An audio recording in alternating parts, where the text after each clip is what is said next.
Interdit de photos de classe parce que tu es voilée. Salam alaikum wa rahmatillah. Alors, suite à ma dernière vidéo, j'espère que vous allez bien. J'en oublie la politesse parce que cette histoire m'a vraiment mis hors de moi, mais khair marta Allah. Et suite à la dernière vidéo que j'avais fait par rapport à l'histoire du voile en mission française, par rapport à ma fille, j'avais fait cette vidéo pour informer et annoncer et accompagner du courrier avec l'article de loi qui dit bien sûr, que les enfants peuvent garder leur voile, et même dans les missions françaises. Dernièrement, une maman a essayé de me joindre par tous les moyens, Mskina, et ça n'a pas été facile parce que vous savez, à travers les réseaux sociaux, c'est pas facile. Notamment, je suis principalement présente sur Instagram et elle a essayé de m'appeler à maintes et maintes reprises, je n'ai pas vu. Et comme Dieu est grand et que, alhamdoulilah, bah, elle a subi une injustice, elle était démunie, dépassée, elle n'avait pas de famille, elle ne connaissait pas personne, pas dire oui, personne. Donc elle a croisé Écoutez, c'est très important ce que je vais vous dire. On a interdit la photo de classe à sa fille qui est au collège parce qu'elle est voilée parce qu'elle avait refusé de retirer son voile. Je vais réexpliquer un peu comment ça s'est passé et comment ça va se passer. Parce que je m'en arrêterai pas là. C'est le hagra, toute cette hagra comme ça, la justice, non, je peux pas. En fait, c'est une demoiselle qui est dans un établissement mission française à Casablanca. Je ne donnerai pas le nom parce que le but n'est pas de citer l'établissement tel ou tel établissement. Moi, je parle en général. Et je sais que ça peut porter, ça peut aider et accompagner ceux qui sont dans le même cas parce que j'ai beaucoup de messages sur les réseaux. Et comment je fais, ma fille, c'est pareil, c'est là, Marrakech. J'ai eu beaucoup de messages. Et pour cette raison pour laquelle j'ai mis le courrier dans la précédente vidéo. Vous reprenez ce courrier, vous reprenez l'article de loi. Et bismillah, vous prenez une avocate s'il y a vraiment un conflit. Mais là, là, il y a eu un conflit. C'est la raison pour laquelle je vais vraiment détailler cette histoire pour pas que vous subissiez ce qu'a subi cette jeune demoiselle. Cette jeune demoiselle, depuis le mois de septembre, elle est dans une mission française à Casablanca. Et suite à la vidéo que j'avais faite, elle a dit à sa mère lundi, maman, j'y vais, mais j'enlève pas mon voile. Sa mère, elle était sûre, fais attention. Ce qui est normal, c'est une mère, c'est l'instant, c'est le kebda, c'est voilà. Je dis non, non, maman, j'ai pas envie de l'enlever. Ok, d'accord. Elle est partie, elle est allée en cours le matin, les professeurs n'ont rien dit. Elle a dit, on a fait la cour, tout s'est bien passé le matin et tout. Personne n'a relevé et tout. Les surveillants n'ont rien dit. Elle est rentrée dans l'établissement, tout s'est bien passé. Et là, s'est avérée la photo de classe. Et c'est à cet instant-là où le CPE, c'est le CPE qui a interdit à la demoiselle de qu'elle garde son voile. Euh, Peu importe de citer la confession, l'origine de cette personne, parce qu'on n'est pas là pour attiser la haine, on n'est pas là pour attiser la haine, diviser pour mieux régner. Là, on parle en tant qu'humain, le partage, le respect de l'autre, peu importe sa façon de s'habiller. Terra ou la tster, d'abra, c'est avec Shiramsi, et en plus, on est fait le Maghreb. Enfin bref. Donc là, cette gamine euh, s'est vue refuser la photo de classe devant tous les camarades, devant tous les camarades. Il lui a dit, si toi tu enlèves ton voile, soit tu t'enlèves. Soit tu enlèves ton voile, soit tu te retires. Parce que c'était mis, vous savez, en position pour faire la photo de classe. Elle a dit, non, je ne le retire pas. Il a dit, bah, tu t'en vas. Tu t'en vas. Donc elle s'est retirée. Donc vous imaginez la frustration de la gamine devant tous ses camarades de classe? Vous imaginez-vous à l'instant de cette gamine? Mais ça ne s'arrête pas là. Donc elle se retire, elle se met sur les côtés. Les camarades la soutiennent, ils disent, ouais, mais c'est pas normal, elle doit faire la photo. Non, on ne veut pas faire la photo sans elle. Ils prennent parti. Ce sont des enfants. Ce sont des enfants, ce sont des humains. Ils ont encore ce cœur de cette halala. Il dit non. Ils font la photo de classe. La gamine se met à pleurer. La frustration. C'est, imaginez la scène. Et là, c'est passé ce qui s'est passé. C'est-à-dire que la fille s'est semi-rentrée. Ils ont fait la photo et je pense, hein, les élèves ont reçu un papier pour pouvoir commander la photo de classe. Et les élèves ont déchiré devant le CPE, devant la fille. On a dit, si Flaine, elle n'est pas sur la photo, alors je la préserve, c'est comme ma fille. Hier, je vous expliquerai, on est allé vers là-bas, je la préserve. Parce que c'est comme si c'était ma fille, donc je ne vais pas donner son prénom. Ça reste une enfant. Ils ont tous déchiré la feuille en disant, on ne veut pas de photo de classe. On n'applique pas le respect, l'ihtiram. Donc, ils ont déchiré la feuille. Et là, le professeur qui était présente à ce moment-là, par contre, je le dis, qui est française, souche française. Et c'est ça l'humain, c'est ça l'humain. C'est pas les origines, c'est pas la confession, c'est le kebda, c'est le cœur, c'est le respect, c'est l'estime de soi. C'est important, c'est la valeur que tu inculques. Et en tant que personnel d'établissement, je pense qu'on est censé inculquer cette valeur du respect. Ce professeur prend son portable et dit, regroupez-vous tous ensemble, je vais faire la photo avec la demoiselle en question, et comme ça, je pourrais vous l'envoyer, la photo. Et là, le CPE dit, non, vous ne prenez pas la photo. C'est un truc de fou. Donc la demoiselle repart, on appelle le proviseur, et là le proviseur arrive en hurlant. Scandale, devant tout le monde. Elle dit, elle imprime le document que j'ai mis sur YouTube en disant, mais monsieur, regardez monsieur, il a dit, je veux rien savoir, c'est des fake news ça, je veux rien entendre parler. Et là, elle m'a dit, il hurle. Alors elle m'a dit, moi, plus il hurle, et moi voilà, je me mets en retrait, elle m'a dit, je prends sur moi, elle me dit, parce que sinon j'allais exploser. Donc elle a eu très bon comportement, tabarakallah alayha, masha'Allah. Mais évidemment, elle pleurait, elle pleurait, elle pleurait. Et là, il lui dit, elle s'en va. Elle s'en va pour aller en cours. Elle s'en va pour aller en cours. Mais je vais vous lire ces mots parce que le moindre petit truc peut déformer et ça peut prendre une grande ampleur. Et c'est une responsabilité. Mais moi, entre-temps, donc elle rentre, elle va à sa mère, elle pleure, elle pleure, elle pleure, elle pleure. Il la garde dans une heure en permanence. Il la garde une heure en permanence sans appeler ses parents. La gamine suffoque, pleure. Elle n'a pas de portable parce qu'ils n'ont pas le droit au portable. Ça, je suis d'accord avec eux là-dessus. C'est quand elle est rentrée le soir qu'elle a dû tout raconter à sa mère. Et là, sa mère, dans tous ses états. Elle essaye d'appeler le moindre personne qu'elle connaît. Mais comme Rabbi Kbir, comme on essaye de me joindre sur Instagram, mais j'ai beaucoup de messages, je n'arrive pas à gérer. C'est très difficile. C'est indépendamment des volontés. Une de ses amies va commander un gâteau pour un événement, mais c'est là où, regardez bien, elle parle de cette histoire à la femme qui fait les gâteaux, qui elle me connaît, qui elle me connaît. Et elle lui dit, tiens, son numéro. Et là, elle m'écrit sur WhatsApp. Salam alaikum Nadia, j'espère que vous allez bien. Je cherche désespérément à vous joindre. Ma fille a été humiliée à l'école aujourd'hui. Son proviseur l'a humiliée car elle n'a pas voulu retirer son voile. Pouvez-vous me donner le contact de votre avocat, s'il vous plaît? Jazakallah al-khair, en espérant que vous allez me répondre. Voici le message. Dans la foulée, je venais de prier la Asr. Je venais de me poser. J'ai hook les messages sur WhatsApp. Mais Dieu, encore une fois, c'est lui qui a décidé. Je vois le message et qu'est-ce que je fais dans la foulée? Je fais un appel vidéo. Je fais un appel vidéo. La mère qui pleure, la fille qui pleure, j'ai rien compris. C'était... Et là, je suis revenue 6 mois en arrière. Waouh, waouh, waouh, waouh, waouh. Astaghfirullah, astaghfirullah, astaghfirullah, mon qu'est-ce qui se passe? Ils ont attaqué ma fille, elle hurlait, elle hurlait, elle hurlait, ils ont fait ça. Je dis, respire, calme-toi, reprends tes émotions, respire, cohérence, inspire, respire. Elle se calme, mais les yeux comme ça. Maintenant, tu vas m'expliquer ce qui s'est passé. Et là, elle m'explique. Elle m'explique, elle m'explique, elle m'explique. Elle m'explique. Et là, j'ai dit, écoute, il va falloir que tu extériorises tes sentiments. C'est la raison pour laquelle j'ai dit, je vais te demander de m'écrire ce qui s'est passé parce que là, tu pars dans tous les sens. Elle n'arrivait pas à s'exprimer. Et là, elle me fait une lettre. Elle m'écrit. D'accord. Aujourd'hui, le 27 mai 2023, j'ai commencé les cours à 11h50. Je suis rentrée à l'école avec mon voile et personne ne m'a rien dit. Ça, c'est la gamine qui a écrit, hein, d'accord? Je suis allée en cours d'anglais. La prof ne m'a rien dit non plus. J'ai fini mon cours à 12h50. Je suis sortie de l'école car j'avais une pause déjeuner.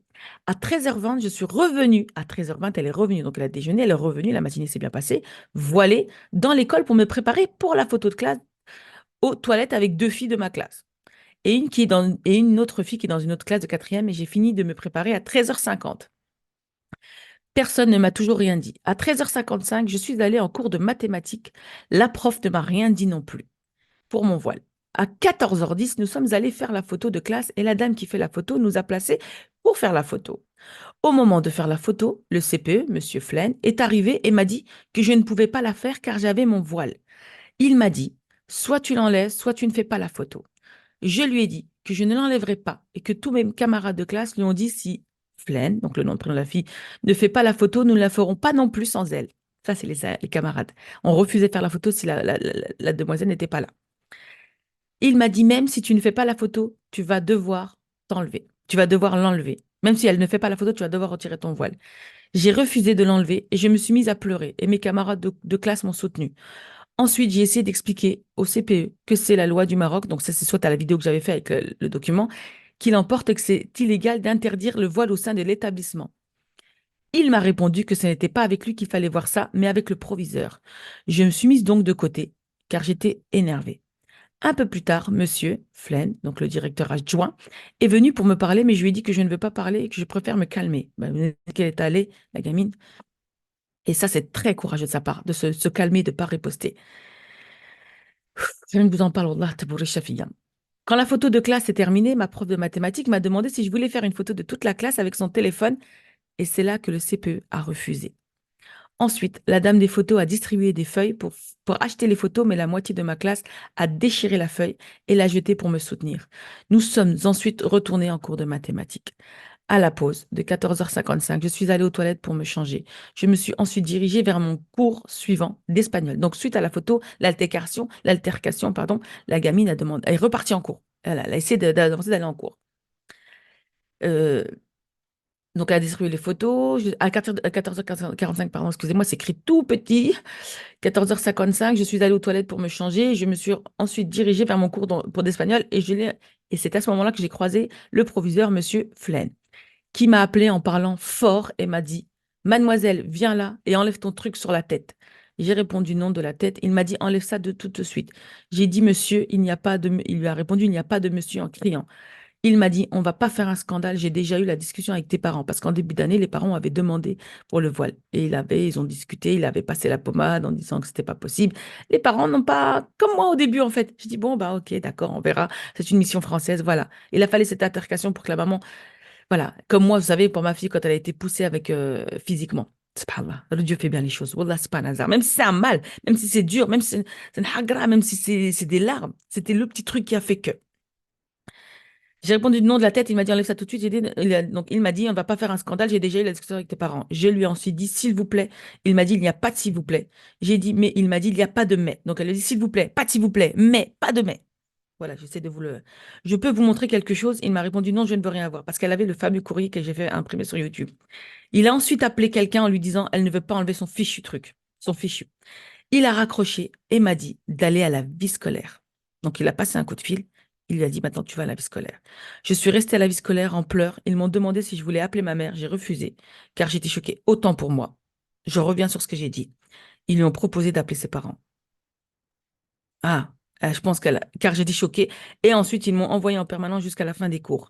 Donc, c'est là où ils l'ont envoyé en permanence pendant 1 heure. Elle n'a pas pu appeler sa mère parce que j'imagine appeler sa mère dans tous les états en pleurs. Donc, autant pour moi. Ça, c'est ça très important. Les versions très importants. Donc, c'est un écrit. Donc, elle m'a écrit. Déjà, je lui ai dit, ça fait du bien, ça va extérioriser tes sentiments. Calme-toi, respire. Quand j'ai lu ça, après, on s'est appelé, on a discuté. J'ai appelé mon avocate. Je vous assure, elle était en pleurs, mon avocate. Elle m'a dit, c'est pas possible, c'est pas vrai, c'est pas possible. Nous avons donc décidé de ne pas laisser passer ça. C'est sûr que vous êtes certainement amenés, parce que j'ai appris entre-temps que des élèves de candidats libres à Marrakech ont décidé de passer leur bac dans une mission française, un oral voilé, et elles ont eu 0.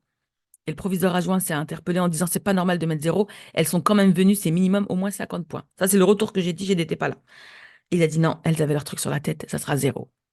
Voilà. Donc ça, c'est un retour que j'ai eu sur Instagram, une maman qui est démunie, dépassée aussi. Donc, évidemment, c'est un choc traumatique. Franchement, c'est un gros trauma.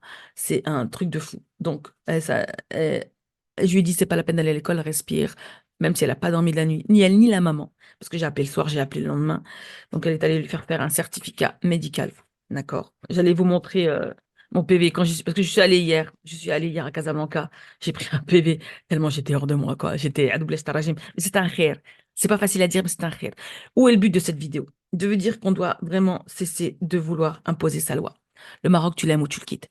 Ici, on parle de loi, on parle pas de oui, j'ai envie, donc tu t'appliques. Non, non, non, non. C'est écrit noir sur blanc. Et je sais que beaucoup, et c'est triste à dire et ça m'a fait mal, beaucoup de Marocains, souches, sont contre le port du voile. C'est pas forcément que les Européens ou les Français, c'est les Marocains. Je sais pas s'ils veulent faire l'européenne, ما عرفت. La Bretonne était comme blas, ناصر, نتوما الفرنسا وخلينا حنا هنا. D'accord? Mais on va pas vendre notre religion. D'accord? Et respectons. Peu importe. Même si vous n'êtes pas musulman, marocain, pas musulman, c'est pas grave. Respectez les enfants, respectez les élèves et respectez le personnel. Parce qu'on parle beaucoup du personnel des professeurs. Et dans cet établissement, et écoutez-moi bien, dans cet établissement, il y a une assistante, une secrétaire qui est voilée. Non, ça, c'est l'IA. En fait, quand elle travaille dans cet établissement, oui, vous avez très bien entendu, elle est voilée. Quand elle a commencé dans cet établissement, elle n'était pas voilée. Elle est allée à la Umrah, elle est revenue, elle a imposé son voile. Ils ont ma'aoudouhesh. Parce que c'est la loi. Parce qu'elle s'est imposée, comme je me suis imposée, et comme cette maman va s'imposer. Donc, on a fait appel à un huissier de justice. Elle va retourner en cours vendredi. avec un huissier qui va constater les faits. Et s'il lui demande de retirer le voile à ce moment-là, ça va aller beaucoup plus loin. Et il y a des chances qu'on demande la démission du proviseur. Parce qu'on n'agresse pas une enfant. Ça, on verra. On n'est pas des monstres, on veut la paix, on veut la paix. On demande juste la henna. C'est pas grand-chose quand même. Donc, pour revenir à cette histoire, je vous parle aussi, d'ailleurs, c'est la raison aussi pour laquelle que je fais cette vidéo, tout ce qui est personnel, d'accord, dans des établissements de mission française. Vous avez, désolé pour l'IA, je vais vous mettre en pièce jointe un article qui a été fait par une avocate de Casablanca, parce que le personnel peut garder son voile. Mais il faut juste avoir le cran de s'imposer. C'est tout. Imposez-vous. Qui est le meilleur des garants? Qui est omnipotent? Qui est omniprésent? Rabbi subhanahu wa ta'ala.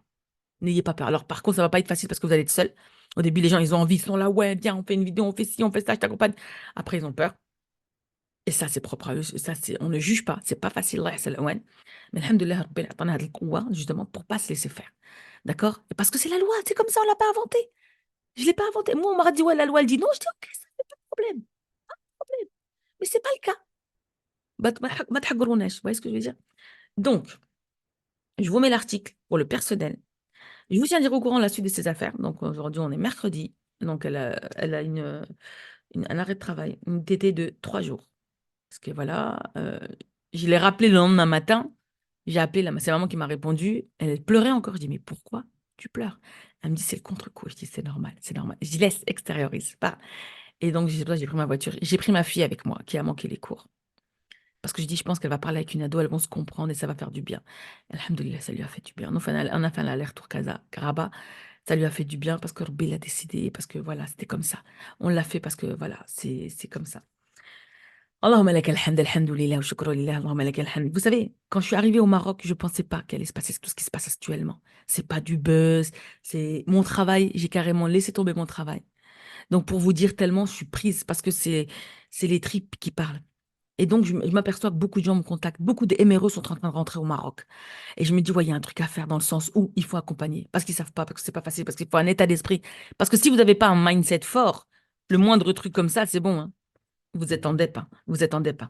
Donc, parce que c'est pas facile la mentalité. Tu vois, ça, mais ça, j'en parle assez. Beaucoup sur mes réseaux sociaux, sur Instagram, je parle beaucoup de ça par rapport à ça. Allah, c'est ce que nous ne savons pas.